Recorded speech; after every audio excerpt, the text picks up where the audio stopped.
नाज़रीन, मेरा नाम अली हैदर है और आपका शुक्रगुजार हूँ कि आपने मेरी ये वीडियो देखने के लिए वक्त निकाला।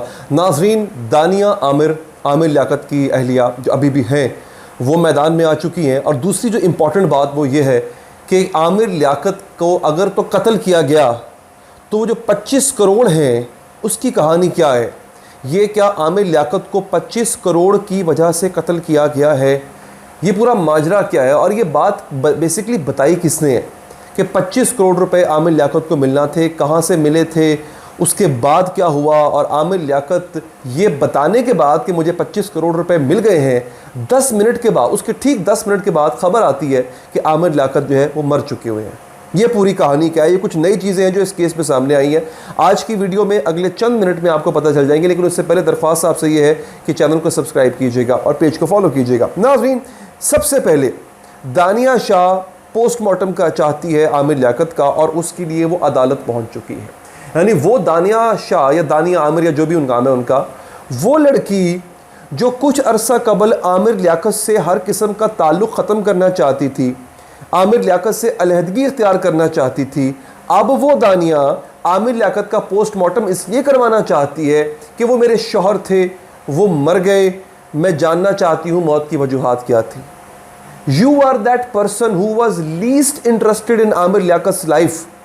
मतलब जब आमिर लियाकत एक डिप्रेशन से गुजर रहा था, जब आमिर लियाकत रो रो के कहा करता था कि मुझे समझ नहीं आ रही मेरे साथ क्या हो रहा है, और ये उसने बंद कमरों में ये बात नहीं की, आमिर लियाकत ने ये बात टीवी इंटरव्यूज में की है कि दानिया ने मेरे खिलाफ मेरे साथ बहुत बुरा किया है, तब होश नहीं आई।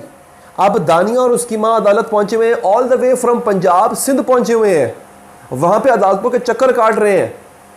पहली बात तो मैं आपको ये समझा दूं कि ये मुझे तो लगता है ये मगरमच्छ के आंसू हैं सारे के सारे, कि जिसकी आपको ज़िंदगी में परवाह नहीं थी, अब मौत के बाद आप उसकी लाश दोबारा से जो है वो एक्ज्यूम करवा के आप उसका पोस्टमार्टम करवाना चाहते हैं। तो अब मैं आपको पहले बता दूं जो अदालत में इन्होंने एग्जैक्टली प्रेयर की क्या है, अदालत में समात क्या होती है, ऑनरेबल जजेस के रिमार्क्स क्या थे, वो फिर आपने मेरे साथ रहना है। वो जो 25 करोड़ रुपए वाली बात है ना, कि शक ये किया जा रहा है कि 25 करोड़ की वजह से आमिर लियाकत की मौत होती है, कत्ल कर दिया जाता है, वो बड़ी इंपॉर्टेंट है, वो मैंने आगे चल के बतानी है आपको। लेकिन जनाब, होता ये है कि आज सिंध हाई कोर्ट में आमिर लियाकत हुसैन की पोस्टमार्टम से मुतालिक केस की समात होती है, जिसमें दानिया अपनी वालदा के हमरा अदालत में पेश होती है। समात के दौरान आमिर लियाकत हुसैन की तीसरी अहलिया दानिया के वकील ने सिंध हाई कोर्ट से आमिर लियाकत का पोस्टमार्टम करवाने का मुतालबा किया। वकील काजी हमीद एडवोकेट ने कहा कि दानिया आमिर लियाकत की इकलौती बेवा है, आमिर लियाकत की मौत की वजूहात सामने आना ज़रूरी हैं। ठीक है जनाब। आगे से जस्टिस साहब ने, जस्टिस मोहम्मद इकबाल ने ये इस्तफसार किया, पूछा कि पोस्टमार्टम कौन नहीं करने दे रहा, फैमिली क्यों एतराज़ कर रही है? ये फैमिली के जज्बात का मामला नहीं बल्कि कानून की ज़रूरत है। फिर वकील ने ऑनरेबल जज साहब को बताया कि जनाब के दोनों बच्चे हैं आमिर लियाकत साहब के, वो चाह रहे हैं कि पोस्टमार्टम ना हो।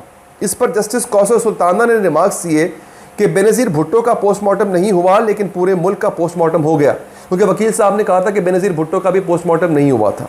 ठीक है जनाब। अब आगे जस्टिस इकबाल से रिमार्क्स ये कि बेनज़ीर भुट्टो का पोस्टमार्टम ना होने पर सबको अफसोस है, इस पर किताबें लिखी गई हैं और कानून के मुताबिक पोस्टमार्टम ज़रूरी है। अच्छा, अब ऐसा लग रहा है, मैं सिर्फ अपना ओपिनियन दे रहा हूँ, मैं अदालती कार्रवाई पे असरअंदाज होने की कोशिश नहीं कर रहा, ऐसा लग रहा है कि शायद आमिर लियाकत साहब का पोस्टमार्टम हो जाए, शायद ये जो इजाज़त है दे दी जाए दानिया आमिर की इस दरख्वास्त पर। अच्छा, अब दानिया ने क्या कहा?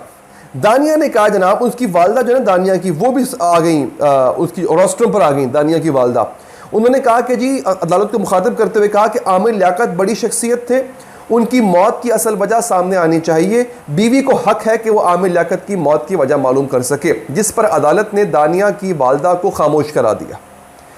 ये तो मैं हैरान हूं ना इस बात पे कि जो ये ड्रामा किया जा रहा है सारे का सारा। अब आए अगली बात पे, बड़ी इंपॉर्टेंट बात है। दानिया की वालदा ने सिंध हाई कोर्ट में सहाफ़ियों से गुफ्तगू करते हुए दावा किया कि आमिर लियाकत को कहीं से 25 करोड़ रुपए मिले थे, वो इस्लामाबाद से कराची 25 करोड़ रुपए लेने आए थे। बेसिकली आमिर लियाकत साहब जो है वो इस्लामाबाद हुआ करते थे, एक तो कौमी असम्बली के मेंबर थे, उन दिनों में आपको पता है सियासी अफरा तफरी भी बड़ी मची हुई थी, तो आमिर लियाकत साहब तो थे इस्लामाबाद में, लेकिन कराची में दानिया की वालदा ये कह रही हैं कि वो 25 करोड़ रुपए दानिया की वालदा कह रही हैं कि वो लेने आए थे। बाद अज़ान दानिया की वालदा ने सिंध हाई सॉरी उन्होंने कहा कि 1 बजे यानी रात के 1 बजे वो वापस इस्लामाबाद जा रहे थे। 10 मिनट बाद उनकी मौत कैसे हो गई? आमिर लियाकत के पास 25 करोड़ रुपए थे, इस बात की गवाह उनकी बीवी है।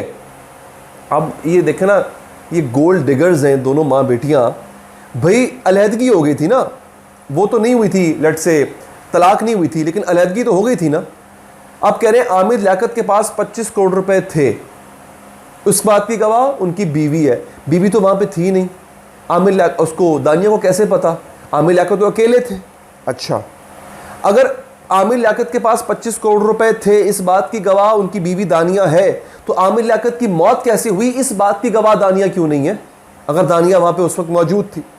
इस मौके पर दानिया के वकील ने कहा कि हम अदालत में इस हवाले से शवाहिद पेश करेंगे। दानिया की वालदा ने मजीद कहा कि आमिर लियाकत की मौत का जायज़ा लेना ज़रूरी है, ये लोग आमिर लियाकत की मौत को छुपा रहे हैं। हम अदालत आ गए हैं और अदालत ही इंसाफ देगी। वाज़ेह रहे कि गुज़िश्ता माह सिंध हाई कोर्ट ने डॉक्टर आमिर लियाकत हुसैन की कब्र कुशाई और पोस्टमार्टम का फैसला इनके बेटे अहमद और दुआ के जानिब से दायर दरख्वास्तों पर समाअत के बाद मुअत्तल कर दिया था और फरीकैन को नोटिस जारी कर दिए थे। इस वक्त सूरत हाल क्या है? अब जो मैं आपको अपनी असेसमेंट बताता हूँ, आप लोगों ने कमेंट बॉक्स में नीचे अपनी असेसमेंट भी बतानी है। पहले इन्होंने कहा जनाब कि जो कुछ भी है दानिया का है, आमिर लियाकत जो कुछ भी छोड़ कर गए हैं वो दानिया के लिए छोड़ कर गए हैं। यानी साफ नज़र आ रहा है यहाँ पे कि पैसे हथियाने की एक भरपूर कोशिश है। और अब ये एक फ़र्ज़ी, मेरे ख्याल में तो फ़र्ज़ी है, 25 करोड़ रुपए कि जनाब आमिर लियाकत तो कहीं से 25 करोड़ रुपए मिले थे, उसके ठीक 10 मिनट के बाद उनकी मौत वाक़ई हो जाती है। हालांकि उस रात वो इस्लामाबाद ट्रैवल कर रहे थे। देखिए बड़ी ही सिंपल चीज़ है, अगर इस्लामाबाद ट्रैवल कर रहे थे आमिर लियाकत साहब तो वो बाय रोड तो नहीं, बाय एयर ही आना चाह रहे होंगे डेफिनेटली। उस रात की उनकी एयर टिकट निकलवा ली जाए, उन्होंने अपनी टिकट रिजर्व की होगी ना। ऐसे थोड़ी होता है हमारे यहाँ मुल्क, हमारे मुल्क में तो ये नहीं होता ना कि आप एयरपोर्ट जाएँ और एयरपोर्ट जाकर टिकट ले फ़ौरन। तो 10 मिनट बाद अगर उन्होंने इस्लामाबाद के लिए निकलना था और 10 मिनट बाद उनकी मौत की खबर आती है, तो ये पता करवाया जाए कि क्या आमिर लियाकत ने उस रात कराची से इस्लामाबाद के लिए टिकट बुक करवाई थी या नहीं करवाई थी। काफ़ी हद तक चीज़ें क्लियर हो जाएंगी। फिर 25 करोड़ रुपए मेरा ख्याल में कैश तो कोई नहीं देता, मतलब 25 करोड़ रुपए के कैश तो नहीं होगा ना यार। अच्छा चले, जिससे मिले, जिसने देने थे 25 करोड़ रुपए, उसका पता करवा लें भाई उसने कुछ दिया रकम या नहीं, और अगर बैंक ट्रांसफ़र में हुए हैं तो बैंक ट्रांसफ़र का पता चलवा लें। तो ये एक बहुत बड़ा एलिगेशन है जो इन्होंने लगाया है। उम्मीद करता हूँ इस पर अदालत जो है वो डेफिनेटली या कानून नाफिज करने वाले इदारे कार्रवाई करेंगे। वीडियो को लाइक कीजिएगा, चैनल को सब्सक्राइब कीजिएगा, पेज को फॉलो कीजिएगा। मुझे दीजिए इजाज़त नाज़रीन, अल्लाह ने के बाद।